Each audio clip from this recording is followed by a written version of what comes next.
Triumphant theme song. I should watch it more often. Well, I mean, usually people miss the first, couple minutes of it and then miss out on what is probably the best part, to be honest. But hey, everyone, welcome to issue number 30 of Marvel Time. This is obviously a special issue because this marks the second appearance of Kyle Burbank. Kyle Burbank. Yes. Filling in for Benji today. Yeah, so thanks for filling in and talking about some comics today. Yeah. In case you missed the last one, I'm pretty much a noob when it comes to these things. I've not read a whole lot of comics, so throwing into the middle of this giant event, maybe not the best idea, but we'll see what I thought.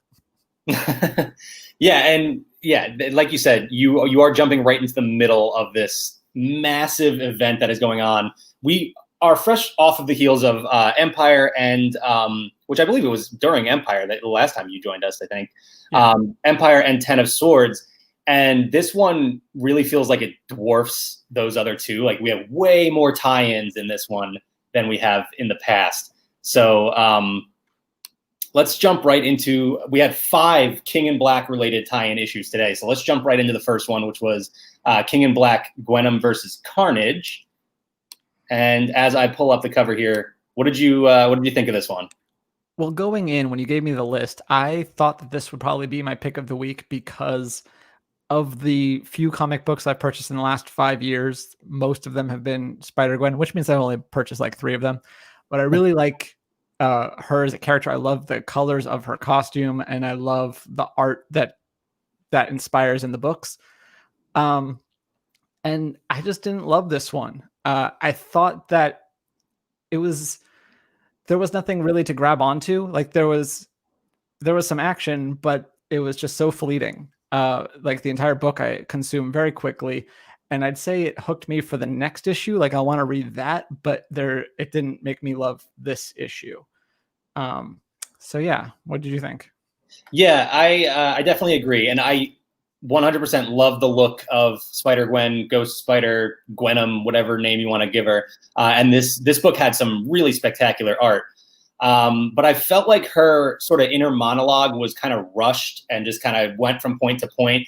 One thing King in Black has done so well to this point is every tie-in issue gives you this huge storyline, and it kind of feels like the solution to the overall problem could come from any single tie-in issue, except for this one. This is the first one where I was just like, all right, she kind of just feels overwhelmed by everything and doesn't really give us that sort of through line to the main King in Black arc.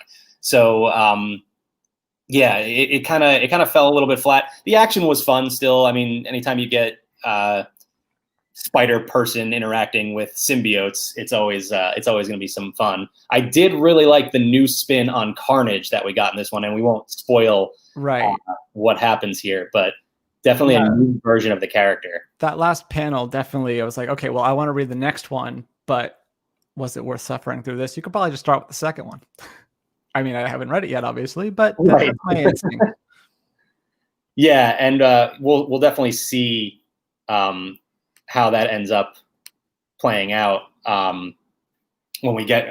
It feels like there's so much more going on with King in Black. By the time we get to that second issue, I honestly probably will have to go back and read this one again to just remember what's going on. Our second issue, though, Planet of the Symbiotes. How'd you like this one? Because this was sort of this was much more tied in to what's going on in Black. I definitely felt more lost during this one, especially because, and correct me if I'm wrong, but there were 2 separate stories in this issue. Like there was an end halfway through, and then there was another picked up somewhere completely different. Yeah. This was 1 book, 2 completely different stories, tied together by obviously Null and the King in Black storyline, but different characters involved and everything. So yeah, 2 different stories for sure.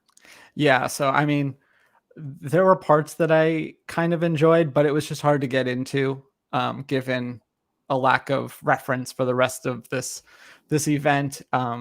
So, I mean, nothing really jumped out to me. Maybe a couple of cool panels, but yeah, it definitely was not my favorite.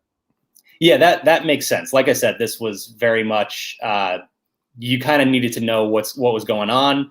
Well, to an extent, at least. I mean, if you understand Null and his abilities, and I guess you do need more of a knowledge of the symbiote history, because Scream was a big part of the first story, and she is a classic symbiote character, a tier down from Venom and Carnage.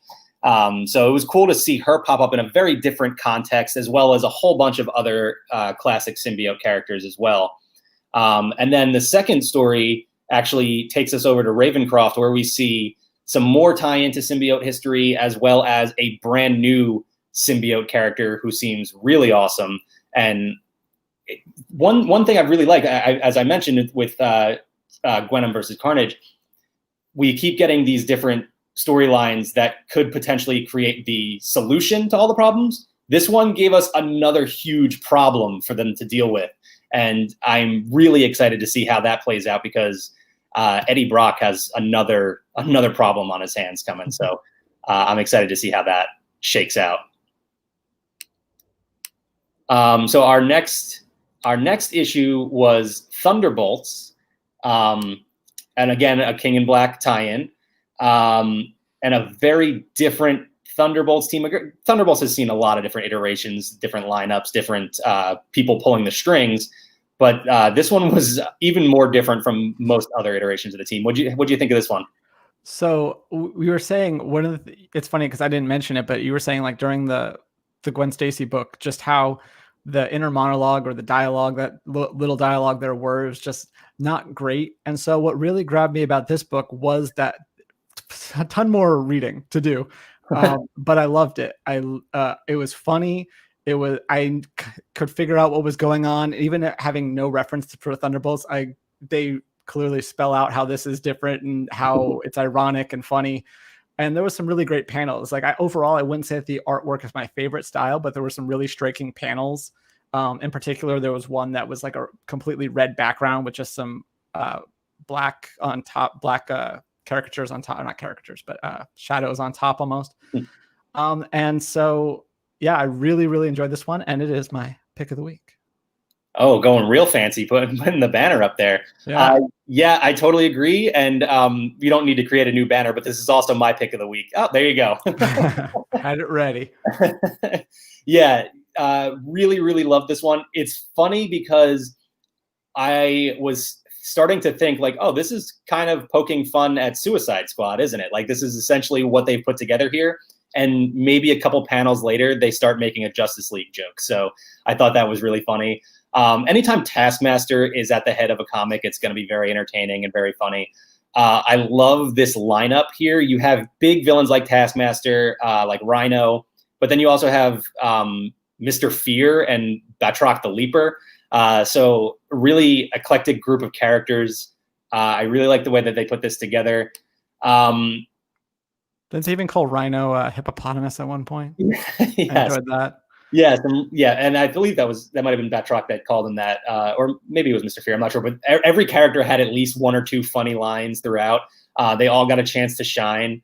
There's another really great surprise ending. Although having been in the middle of all of these, I kind of saw the ending coming a couple pages before. Once they got to Ravencroft, I kind of knew where this was going. But and there's the tease, not a real spoiler, but. So yeah, there are some bigger things at play here. And again, like this is a sort of thing, is this going to be the tie-in that ends up turning this war around against Null and gives us our big solution? I would find it very funny if Taskmaster is the one that ends up winning the war for them. But there's another character that has pulled some things like this before. So we'll see. This could shake out in a lot of different ways. But I really, really like this issue. Yeah, and I'll say it was one that I know you're not supposed to judge a comic book by its cover, but I definitely did and was not expecting to like this. But within the second page, when you flip over from that first one to the second one, I was like, oh, okay, so this is definitely a different tone than I was expecting, and really enjoyed it. And there's also some, not just dialogue gags, but I guess it's not sight gags either, just like action gags. Like, yeah, I won't spoil, but yeah. Yeah, it was just a really funny, very entertaining book, which brings us to our next one, which was S.W.O.R.D number 2. What are your thoughts here? This is another one where I definitely felt lost. Felt like it just kind of washed over me instead of actually taking it in. I didn't dislike it. I thought the artwork was kind of more in a style that I think I like, a lot more colors and brightness. But as far as the story, nothing really hooked me personally. But again, that's probably just a symptom of not being in as into this world. So I will tell you, it's pretty much not, because I was kind of overwhelmed by this book. And Benji and I talk a lot about how this is our typical X book. There's a lot going on. They throw a lot of information at you very quickly. And if you haven't read every single issue that they've built up to this point, you're going to miss some things. And you kind of have to just simplify it in your head and just be like, okay, that person does this now. I just have to roll with it. Because it really is, it feels like a bunch of pages in a row right off the bat. They kind of just tell you, like, here's this character, this is what they do, and this is what's happening with them right now. And it's like 7 or 8 straight characters like that very quickly. And you kind of have to just roll with it. So, like I said, typical X book, a little bit too much for me.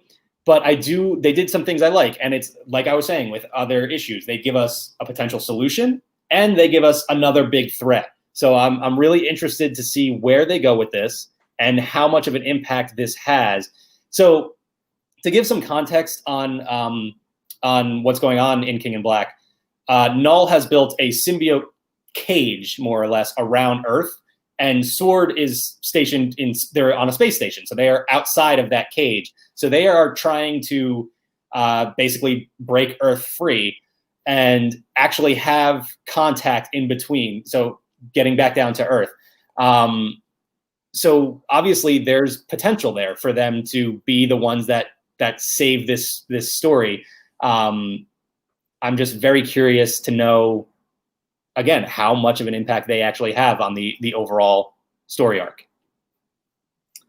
That brings us to our final issue for this week, and that was the second issue of The Union. This one was a little bit different in that I feel as though it is obviously a tie-in to King in Black, but kind of feels like it's moved away now. Like it's just done with King in Black. What do you think? Yeah, no, I felt this one was among the most, along with Thunderbolts, very accessible. Like even though it's the second issue, there was a lot of exposition explaining what this group was. And actually, I thought I really enjoyed the concept and the defeat of it, or the conceit rather. I had fun with it. I'd say it's my second favorite. I think Thunderbolts has a far lead in terms of first place, but then this is a solid second. And again, like there was maybe a little redundant would be the only thing that kind of just kept stressing the same point. It's the only one that doesn't have any dragons in it this week. So that was actually kind of refreshing. I was kind of waiting for a dragon to show up, honestly, but yeah, overall, I'd say I liked it, and I like the idea of this group. Well, a dragon did play a big role in the first issue in this series. Okay, so. Well, there you go. But I was very interested to get your thoughts on this one because it is so, like, it doesn't require any, you don't have to be in the middle of all of the other comics because the Union is a brand new team made up of mostly brand new heroes that nobody knows anything about. And this issue did a very good job within the first few pages of recapping what happened in the first issue for you. So, yeah, you really don't need to know what was happening before you pick this one up. Aside from, it helped too that you read the other 4 King in Black issues, so you understand, an idea of what's going on around Earth as a whole at this point. Mm-hmm. I did like this one. I like this team. It's kind of a hard sell. So the idea, like it's hard to get into this without spoiling it, but the idea of the team potentially ending with this issue is a hard sell because we don't know anything about these characters. Why would they have introduced them to us, give us an issue and a half, and then they're gone? So we kind of, have an idea that it is, they're going to come back. We're going to get some more from the Union. On the flip side of that, though, because we don't know anything about these characters, they don't have any history or anything like that, they're all very expendable, and that makes it more exciting. I think you could have seen any one of these characters get killed off rather quickly, and it wouldn't, it wouldn't have a huge impact on Marvel as a whole. So, could be some surprises in there. But like I said, I thought it was interesting because this seems to be done with King in Black. King in Black does play a role in this particular issue, but it looks like it's going to be moving in a different direction. Maybe that means we don't see Union number 3 until after King in Black is finished. But I'm not sure, that they'll have any role in the overall fight against Null. Yeah. So where would you rank the other? You don't have to rank them all, but what would you call second place? I really liked Planet of the Symbiotes. That I've been a big Venom fan for a long time before King in Black, and King in Black is a phenomenal story going on so far. So I really liked getting more context on that. And as far as if I was to put one at the bottom, it would probably be S.W.O.R.D, just because those X books can be pretty overwhelming. Yeah, I think I'd probably go Thunderbolts, Union, then probably Gwenom, and then probably X. Probably put S.W.O.R.D at the end. So then Symbiote above that. All right, so let's jump into some news. There was kind of a lot going on with Marvel this past week, which they keep announcing a ton of books. Yes, there's always more comics coming, which it was kind of interesting, though, that we got so much news given that we're counting down to WandaVision, and there's a whole bunch going on with WandaVision, and we'll talk a little bit about that at the end. But as far as comics go, we did find out that there's going to be a new Miles Morales clone saga. They didn't give us a whole lot of information, but it's interesting to see that they are once again bringing back this classic story for Miles Morales. So I'm interested to see where they go with that. Have you read the Clone Saga, or are you familiar with it at all? No, not really. The only Spider-Man books I've read a little bit of beginning Miles Morales, like when he first started, for a little Superior Spider-Man, and then a little bit of Spider-Gwen. Okay, gotcha. Yeah, so it's a classic story. It's never been my favorite. Personally, when we start to get into multiple versions of the same character, that's where I start to lose interest. But it's cool that Miles gets this chance to shine again. I mean, obviously, he's been in the spotlight for a little while now, but I'm glad that they're keeping him there for a little longer. And speaking of being in the spotlight, the Way of X will be coming in April, and that allows... So the X-Men have been, obviously we're coming right off the Ten of Swords, so they've been right, in the middle of everything. But Nightcrawler will be taking over as sort of the lead for this story. So I'm interested to see that. One thing I thought was interesting, and if I can find the lineup for here. Oh yeah, here. He's joined by Dr. Nemesis, Pixie, and Blink as part of his sort of squad here. I thought that was interesting because Blink is mostly like teleportation powers, which kind of just doubles Nightcrawler. So I thought that was an interesting choice. But I do love Nightcrawler as a character. I'm excited to see him kind of lead this new book. Hopefully we don't get too crazy like Ten of Swords or like the S.W.O.R.D issue that we read today. Yeah, jeez. And then finally we had the Mighty Valkyries #1 will be coming in April as well.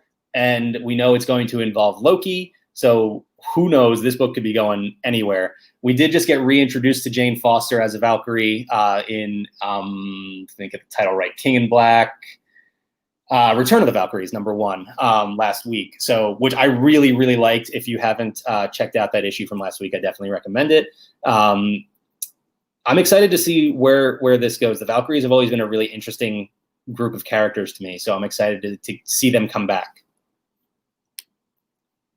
Of those three, which comic would you most likely pick up? Probably the Valkyries. Yeah. I mean, it's close because I do, Spider-Man's just very accessible, and I have read a little bit of Miles Morales, and if I'm not familiar with the original, maybe there might be stuff I gain by not having read the original, but also there might be twists or references that I'm missing. So So yeah, it's probably close to the two of them. But if I was looking for something to expand my horizons, I'd say I'd go with the Valkyries. If I was looking for something a little bit more comfortable, I'd probably go with Miles. Yeah, I think you worded that right. I think references is probably all you would really be missing out on. I doubt they'll pull too much from the actual story as far as this new story goes. We did learn of 2 new Marvel novels that will be coming as well. And one of them here, I actually went in reverse here, but that's all right. Gamora and Nebula's Sisters in Arms, a new YA novel coming June 1st. I love this. I love that we are getting more from these 2 characters. And it seems like this is the MCU versions of these characters that we'll be getting. Mostly. They look similar. Yeah, exactly. Yeah, the look is pretty much exactly the same. So I'm excited about this one. Like I said, these characters I feel like they have a lot of story that hasn't been told from the MCU. So this could answer a lot of questions and go in a lot of different directions. So it should be interesting. Yeah, and I think a YA novel is pretty much the perfect market for such a story. Like I hadn't really thought about it until you said it, but it just makes a lot of sense. Yeah. With those 2 characters, I mean, that should be the right interesting sibling rivalry. Yeah. So we also have this one, and this is the Xavier's Institute line of novels called First Team. As we know, with X-Men / mutant related stories, we can get a lot of stuff thrown at us. But this is a sequel to the previous issue in this line. Let me just read through the synopsis a little bit here. Victor Borkowski has adjusted well to life at Xavier's Institute, gaining control over his reptilian mutant powers and the respect of his fellow students. However, when he discovers that his parents have been kidnapped by an anti-mutant extremist, the Purifiers, Victor's discipline and trust in the X-Men is strained to a breaking point. So should be interesting. Basically a young mutant in training here, potentially breaking off from the X-Men, creating some interesting, I would say, new problems, although this is a story that's not all that new, to be honest, but always interesting to kind of get. I like when they simplify things back to Xavier's Institute, and we get to the X-Men as opposed to the mutant island of Krakoa and S.W.O.R.D and everything. I love Krakoa, don't get me wrong, but when things get simplified a little bit, that's the more of the X-Men story I can get into. So after those, what else did we have here? We had some MCU news. We had 2 new directors announced for Moon Knight, the Disney Plus Moon Knight series.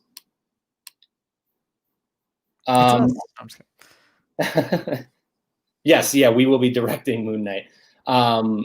Justin Benson and Aaron Moorhead. I'm not familiar with much of their work. They did some indie movies and stuff like that.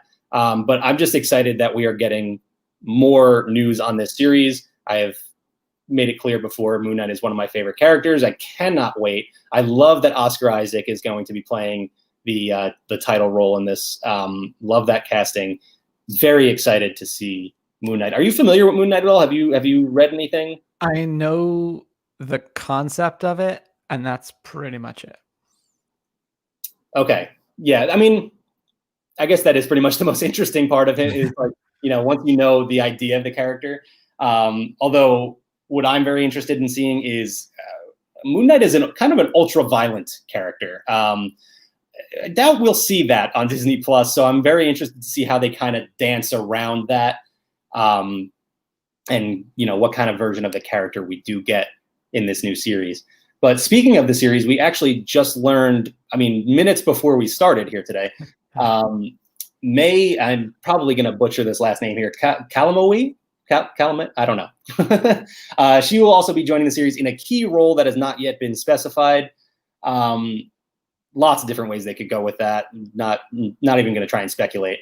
But she stars in Hulu's Rami. So, kind of just pulling from within the family there. So love to see, like I said, just love to see adding more and more to this series as we get hopefully closer to it. Who knows when we actually see this one? There's so many Marvel projects on the slate already. So yeah, I think that's going to be an interesting transition from going from these 3 series that we now have lined up with, starting with WandaVision, then into Falcon and Winter Soldier, and then into Loki, as well as the features of all characters that except for later in the year, I think Eternals and whatever, but yeah, whatever. And Shang-Chi is the other one.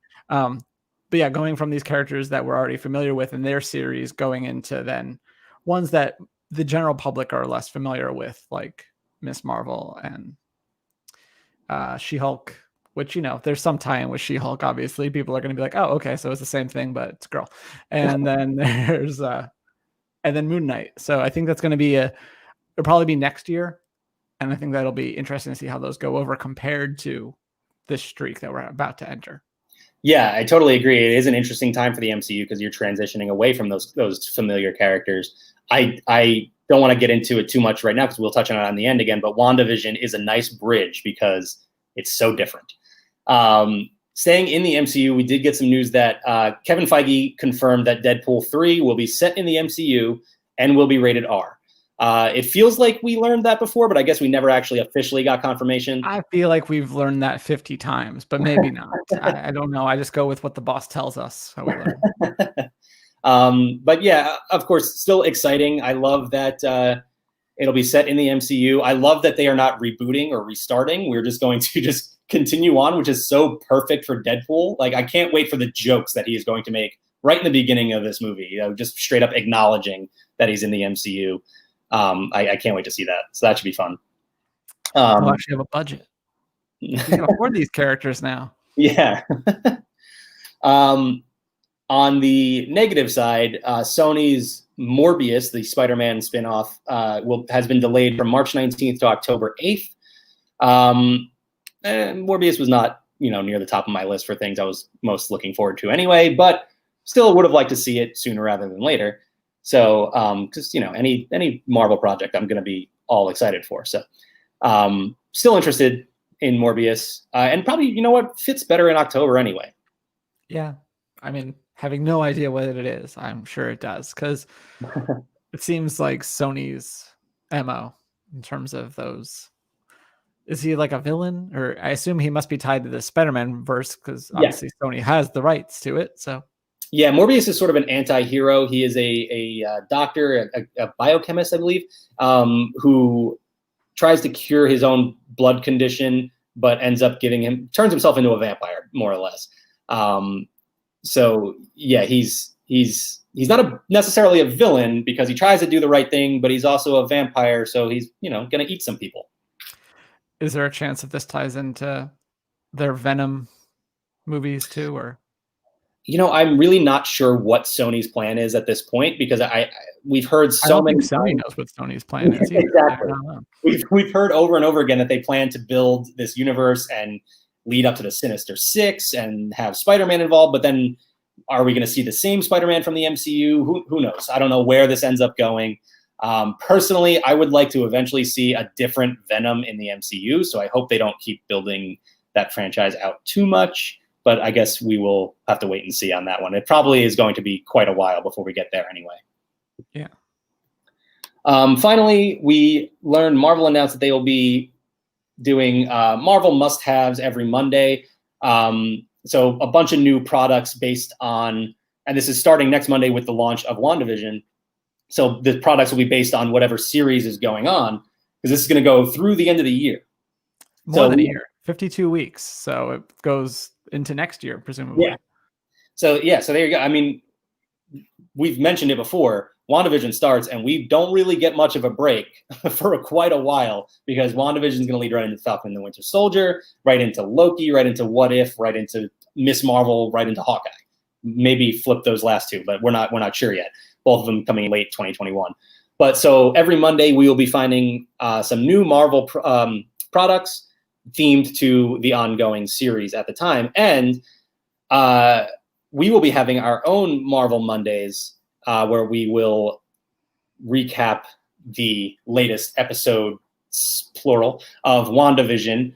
And that will be me and Becca Burbank every Monday talking about that, as well as these new Marvel products that go along with the series. So keep an eye out for that. I'm looking forward to. Oh, we're going to be talking about WandaVision quite a bit. And there's already a lot of WandaVision products. Some of the ones that they featured in this announcement have already been out. So if you're looking for WandaVision stuff and you want to get hype, there's already t-shirts, pop sockets, pint glasses, pop figures. There's a lot out there. Oh yeah, there's a ton of it out there. I haven't, for some reason, haven't gotten myself any of it yet. So gonna have to jump on. You're learning restraint and learning that you're gonna throw it away in a few years anyway, and that you might as well save your money for more important things. Oh no, that's the problem. I don't throw away any of the Marvel stuff. I just accumulate more and more of it, and I need to buy a bigger home at this point. So or a home. Yeah, that too. That's a good start, probably.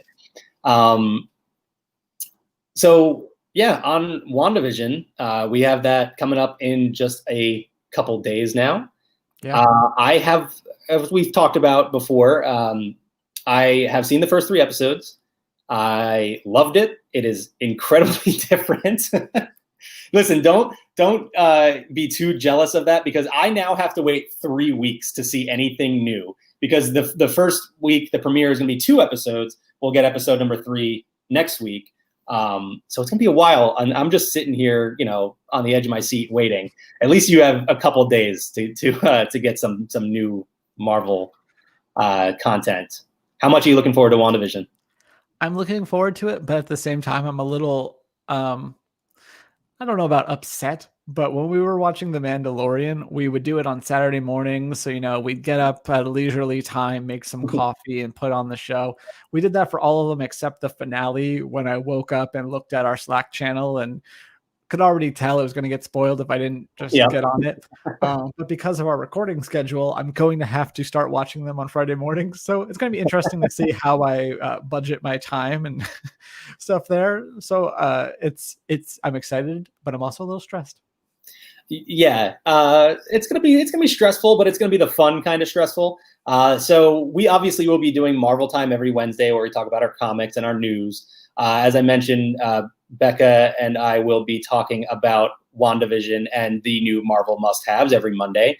Kyle and I will be doing a new podcast called the Zacks of Life podcast. Sorry, Zacks of Life podcast. No, because we're going to be all the way at the bottom of the list. So it's easy if you want to just scroll.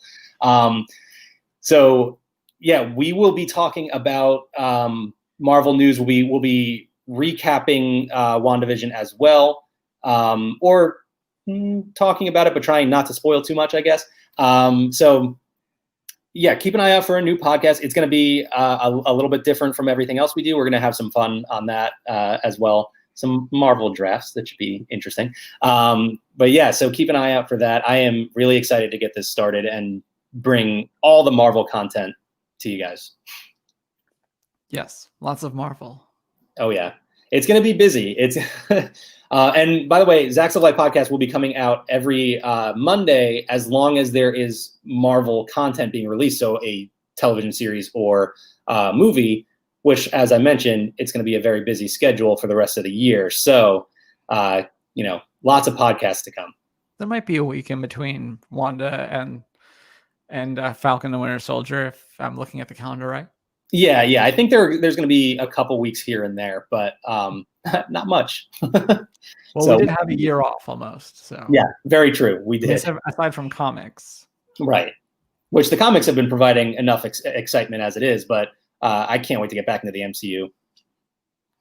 But again, Kyle, thank you for filling in for Benji today and jumping into the middle of a crazy comic event.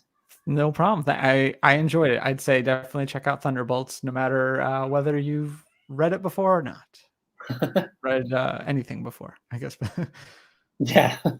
Yeah, you don't have to know Thunderbolts to enjoy this comic, because, like I said, Thunderbolts has been very, very different over the years anyway. But yeah, that's going to do it for us. Like I said, keep an eye out for Zacks of Life podcast, Marvel Mondays, and of course, join us every Wednesday for more comics on Marvel Time. But thanks, everyone.